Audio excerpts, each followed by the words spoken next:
कोर्टाने आपल्याला 21 जानेवारीची डेट दिली आहे, जी आम्हाला अजिबात अपेक्षित नव्हती. कारण तोपर्यंत महाराष्ट्रामध्ये सर्व नगरपालिकांच्या आणि बाकी सगळ्या निवडणुका स्थानिक स्वराज्य संस्थांच्या पार पाडतायत. 31 जानेवारीपर्यंत सुप्रीम कोर्टाचे एक आदेश आहेत की या सर्व निवडणुका पार पाडाव्यात.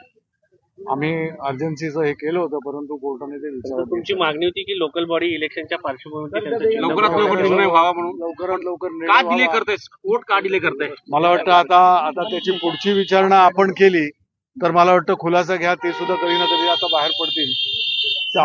पण 21 जानेवारी हे तुम्हाला किती फायदेमंद होणार, कारण की तेव्हा तुम्ही तुमचं मत ठेवणार, तेव्हापर्यंत ऑलमोस्ट एक राऊंड ऑफ इलेक्शन होऊन जातील. लोकल बॉडी महानगरपालिकेची निवडणूक देखील तोपर्यंत होणे. सर्व लोकशाहीचे जे काही दरवाजे आहेत ते सर्व आम्ही ठोठावले आणि सुप्रीम कोर्ट हे अतिउच्च आहे. आम्हाला आजही विश्वास आहे की ते न्याय करतील, परंतु न्याय हा वेळेत झाला पाहिजे तरच त्या न्यायाला अर्थ असतो आणि तो न्याय वेळेत व्हावा, लवकर व्हावा अशी आमची अपेक्षा होती.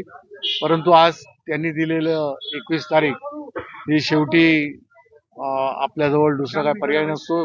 माननीय सुप्रीम कोर्टाला ज्याप्रमाणे त्यांना वाटलं त्याप्रमाणे त्यांनी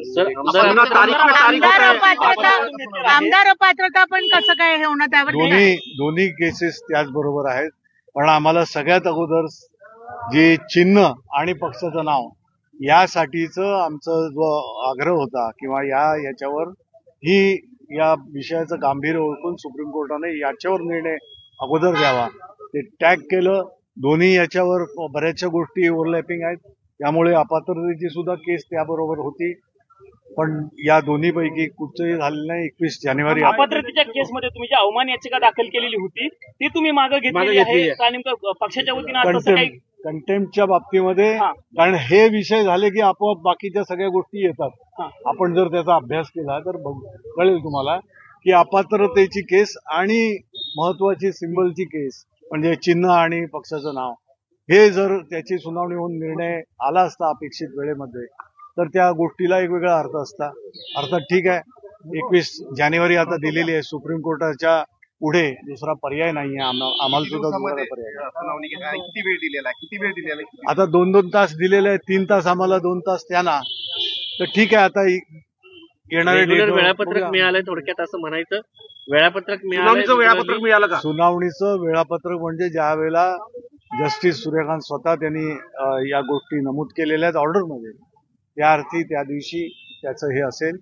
कन्व्हियन्स कंपायलेशनचा भाग सुद्धा त्यांनी सांगितला, तो दोन्ही पक्षकारांकडनं करायचा असतो. तो 1 आठवडा अगोदर करायचा आहे आणि नोडल ऑफिसर म्हणजे नोडल ऑफिशियल म्हणून ज्याची नेमणूक दोन्हीकडनं करायची असते. त्या सगळ्या गोष्टी झालेल्या आहेत, त्यामुळे पुढची गोष्ट नव्यानं करायची असेल. ज्यावेळेस सुनावणी होईल त्यावेळेस ते सरन्यायाधीश असतील, ज्यावेळेस सुनावणी सुरू असेल त्यावेळेस ते सरन्यायाधीश असतील ना?